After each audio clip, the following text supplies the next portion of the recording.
In my last two videos, I have been sharing with you the Gitas from Hinduism, especially from Mahabharata. In this video, I would like to share with you the Gitas from Srimad Bhagavata. Srimad Bhagavata is one among the 18 Puranas. It is one of the famous Puranas. And the background of Srimad Bhagavata is, during the last days of King Parikshit, he requests Sage Sukadeva to explain about that thing which can take the mind, which can raise the mind from the fear of death. For that, Sage Sukadeva explains the Bhagavata Purana.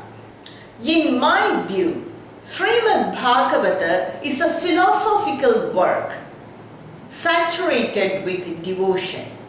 So that's how I view Srimad Bhagavata. This Srimad Bhagavata is the source of many important Gitas. Now let me share with you a very brief explanation of these Gitas. There are 17 Gitas in Bhagavata Purana. The first is Bharata Kita. Bharata Kita comes in the 5th canto or 5th skanda of Srimad Bhagavata. King Rishabha's son is Bharata.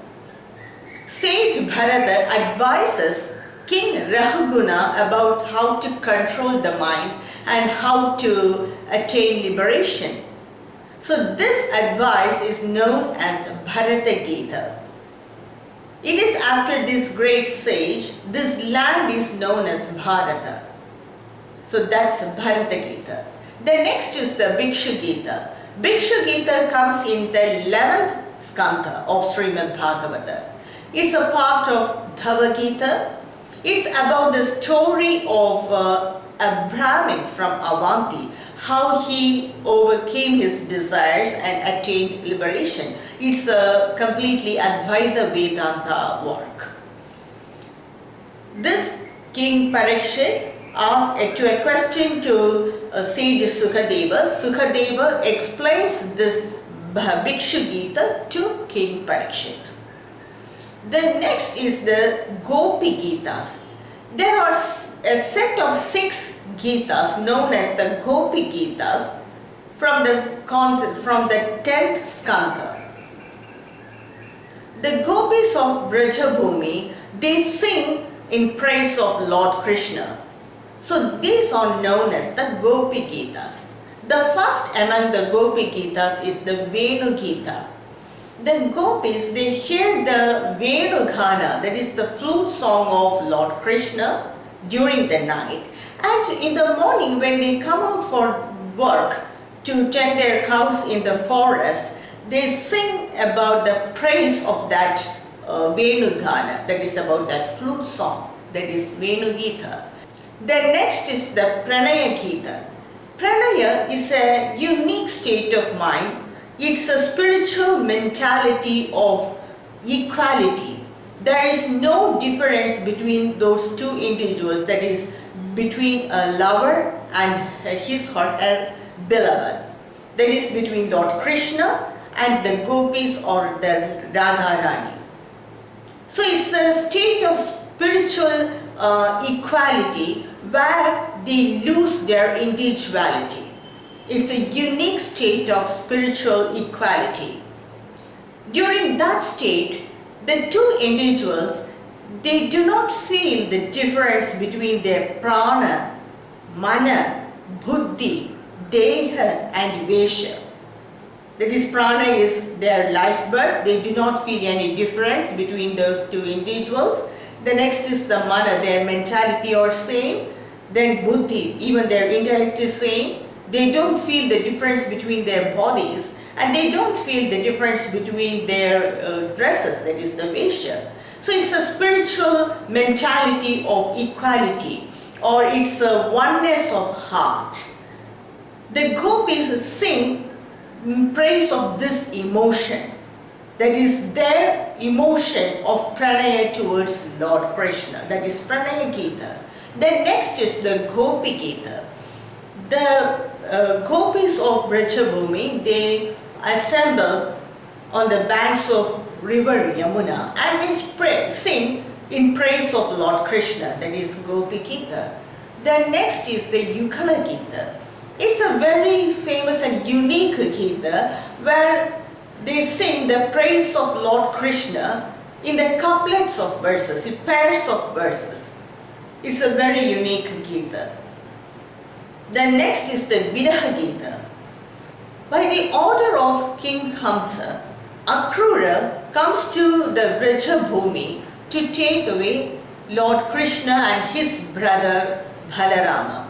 So when the Gopikas, when they heard about this news, they were saddened by this news, including Radharani.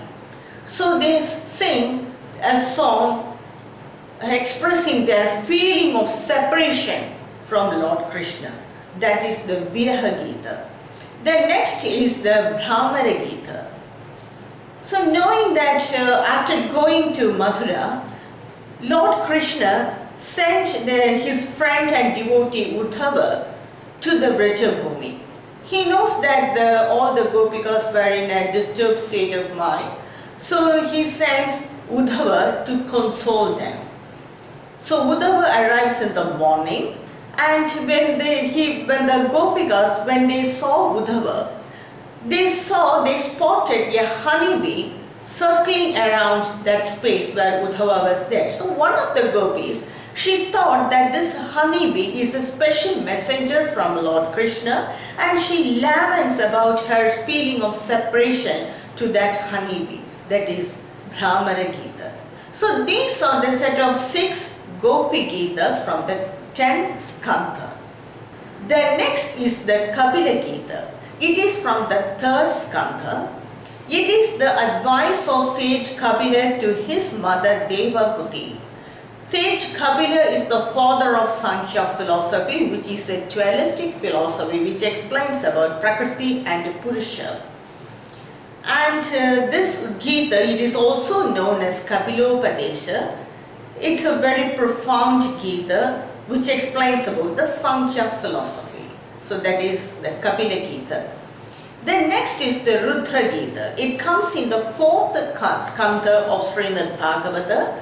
It's the Lord Rudra praising Lord Mahavishnu.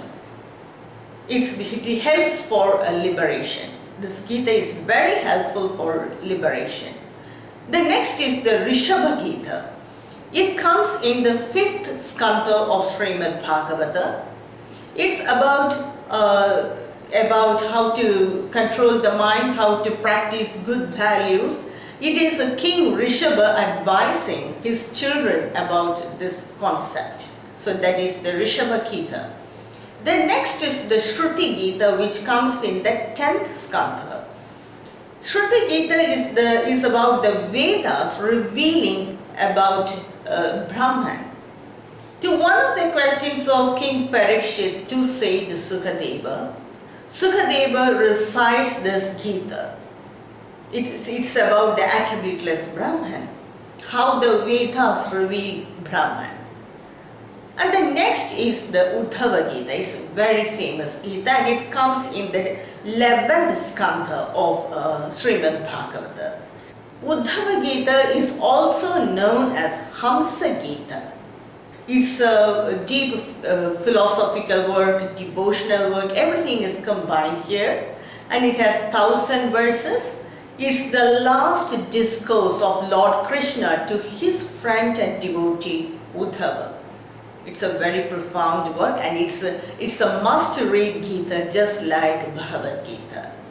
The next is the Ayala Gita. It also comes in the 11th skandha. It's a part of Uttava Gita. It's about how Emperor Pururuva, King Pururuva, how he overcame his attachment, how strong the attachments are, and how to overcome that to attain liberation. It's about that. This Lord Krishna explains this story of King Pururuva to Uddhava. So that's Ayala Gita. The other name of King Pururuva is Ayala. So it is known as Ayala Gita. The next is the Mahishi Gita. The queens of Lord Krishna, they assemble together and they praise about their happy moments with Lord Krishna. That is Mahishi Gita, and it comes in the 10th skanda. And the next is the Bhumi Gita, which comes in the 12th skanda of Srimad Bhagavata. It's about the Bhumi Devi, the deity of earth, lamenting about how fickle and how temporary are human achievements. The emperors, they conquer some land and they think they have conquered this earth when they themselves are sentient beings. So even their life is temporary. And what to say about their achievements? They are also more temporary than their life. So this Bhumi Devi laments over the situation of the human beings, about the mentality of the human beings and their achievements. That is Bhumi Gita. And the next is the Jayanteya Gita. It's otherwise known as the Nimi Navayogi Sambhada. It comes in the 11th skanda. It is a dialogue between King Nimi and the Nava Yogis, that is the 9 yogis. The 9 yogis are the children of King Rishabha and Queen Jayanti, and hence they are known as the Jayantiyas. They discuss about the different steps towards liberation. It's a very famous work. It is famously known as Nimi Navayogi Sambhada, or otherwise it is known as the Jayanteya Gita. So these are the important Gitas from Srimad Bhagavata. Some of these Gitas are profound in philosophy. Some of them are drenched in Bhakti, that is devotion. Some of them are filled with the human emotion of love. Love towards Lord Krishna, that brings the equality of mind, that uplifts our mind. So when we read all these Gitas, our nature of mind will evolve more and we understand about that unity in diversity. So in my next video, I will share with you some of the important Gitas from the other Puranas. For now, thank you for watching.